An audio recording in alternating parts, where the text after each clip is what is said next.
sapat na ang natutunang leksyon. Sa panahong lumipas ng pagkaligaw, ngayon ay natunton ang tunay na kahulugan at importansya ng pag-aalaga at pagmamahal. Patunay na sa kahit anong bagay, pag alam mo kung paano pahalagahan, ay sigurado na magtatagal, kaya mahal. Gusto ko lang iparating sa'yo ang mensaheng idinaan ko sa awitin. Punuin ko man ng sandamakmak na matatamis na salita, ay tsak higit pa rin ang dulot ng gawa kong iisipin. Gagalangin hanggang sa buhok ay pumuti at malagas ang mga matatamis nating ngiti. Lalasapin nating maigi ang bawat sandali. Walang iba, ikaw pa rin lagi hanggang sa huli.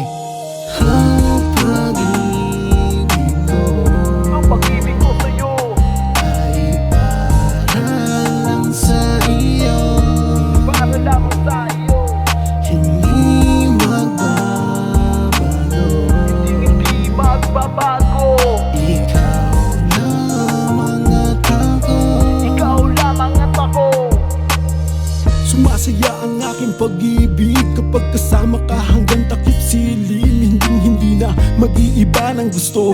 Ikaw ang hiling hanggang sa dulo. Patutunayan ko sa'yo na ikaw lang at ako. Hindi na magbabago ang pag-ibig ko sa'yo. Laging nahawakan ng iyong kamay at ako ang iyong alalay at haligi sa ating bahay. Magsisilbing matibay at hindi magpapaanay. Hindi na titingin pa sa iba kasi ikaw ang babae sa akin nagpapasaya. Kwentuhan at kulitan, harutan at tawanan, pati pa sa inuman ang tibay mong kalaban. Hindi pa babayaan, hindi pa babayaan. Hindi ka bibitawan, hindi ka bibitawan. Kapag nahihirapan, nandito lang naman ako. Di kita iiwanan.